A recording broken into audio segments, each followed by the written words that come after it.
ഇതാണ് ഞാൻ അങ്ങയിലേക്ക് വീണ്ടും മടങ്ങി വരാം. നിർമ്മൽ എബ്രഹാം നമ്മളോടൊപ്പം ചേരുന്നു, സാമ്പത്തിക വിദഗ്ധൻ. ശ്രീ നിർമ്മൽ എബ്രഹാം, എങ്ങനെ കാണുന്നു ഈ ബജറ്റിനെ? വലിയ വിലക്കയറ്റത്തിലേക്ക് ഈ ബജറ്റ് സാധാരണ ജനത്തെ തള്ളിവിടും എന്നാണോ എന്ന വിമർശനം ഒരു വശത്തുണ്ട്. എങ്ങനെ കാണുന്നു അതിനെ? ശരിക്കും മന്ത്രി കഴിഞ്ഞ കുറച്ച് ദിവസങ്ങളായിട്ട് പറഞ്ഞുകൊണ്ടിരുന്ന ഒരു കാര്യം എന്ന് പറഞ്ഞു കഴിഞ്ഞാൽ, ചെറിയ രീതിയിൽ പറയണ നിങ്ങളൊരു മുട്ടുസൂചി കൊണ്ട് ഞാൻ നോവിക്കും എന്ന രീതിയിൽ സംസാരിച്ചുകൊണ്ടിരുന്നപ്പോൾ ഞാൻ ഇത്ര പ്രതീക്ഷിച്ചു ഇതൊരു മെഷീൻ ഗണ്ണുമായിട്ടാണ് ഇന്ന് അദ്ദേഹം വന്നത്. കാരണം എന്തിനാണ് ടാക്സ് വെക്കാത്തത്? ഇപ്പൊ എടുത്തു നോക്കിക്കഴിഞ്ഞാൽ മനുഷ്യന്റെ വെടിവെച്ചു എന്നാണ്. അതെ, കാരണം വെച്ചാൽ ബേസിക് നീഡ്സിലാണ് എല്ലായിടത്തും. പാവപ്പെട്ടവനെ എഫക്ട് ചെയ്യുന്ന എല്ലായിടത്തും ടാക്സ് കൂടിയിട്ടുണ്ട്. ഇപ്പൊ വാഹനം,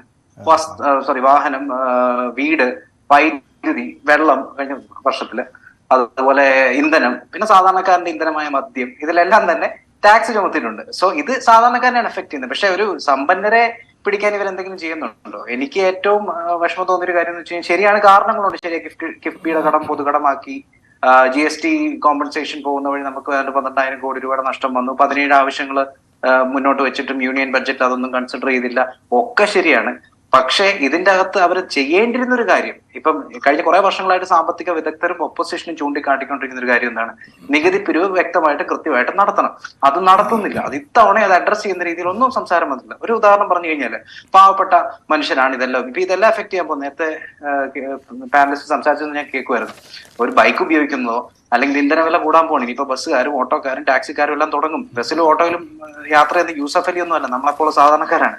സോ അവരെയൊക്കെ ബാധിക്കുന്ന രീതിയിൽ അവരുടെ അടുത്ത് നിന്ന് ടാക്സി പിരിച്ചെടുക്കാൻ നല്ല മിടുക്ക് കാണിക്കുന്നുണ്ട്. പക്ഷെ എത്ര പേര്, ഇപ്പൊ സ്വർണ്ണക്കടക്കാർ ഒരു ഉദാഹരണം പറയാം, അല്ലെങ്കിൽ വ്യാപാരികൾ, അങ്ങനെയുള്ളവരുടെ അടുത്ത് നിന്ന് GST എത്രയോ പേര് മറച്ചു വെക്കുന്നു. വിറ്റുവരവ് കുറച്ച് കാണിച്ച് GST രജിസ്ട്രേഷൻ ചെയ്യാതെ രക്ഷപ്പെടുന്നു.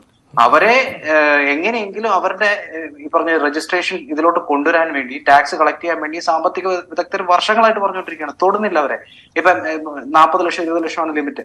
അപ്പൊ അതിനുവേണ്ടി GST രജിസ്ട്രേഷൻ ഡ്രൈവുകൾ നടത്തുക. അതുപോലെ നമുക്ക് ആന്റി കറപ്ഷൻ വിജിലൻസ് ബോർഡ് ഉണ്ട്. അതിനെ വെച്ചിട്ട് മിന്നൽ പരിശോധന നടത്തട്ടെ. ഇപ്പൊ കിറ്റെക്സിനെയൊക്കെ പേടിപ്പിക്കാൻ വേണ്ടി മാത്രം മിന്നൽ പരിശോധന നടത്തിയാൽ പോരാ. എത്ര സ്ഥാപനങ്ങളിൽ ഇതുപോലെ പ്രശ്നങ്ങളുണ്ട്. ശ്രീ നിർമ്മൽ എബ്രഹാം, നമുക്കൊരു ഇടവേള അനിവാര്യമായതുകൊണ്ടാണ് ഞാൻ ഇടപെട്ടത്. ഒരു ചെറിയ ഇടവേളയ്ക്ക് ശേഷം ഞാൻ വീണ്ടും മുജീബ് കാന്തേരിയിലേക്കും അതുപോലെ ശ്രീ B ഗോപാലകൃഷ്ണനിലേക്കും മടങ്ങി വരാം.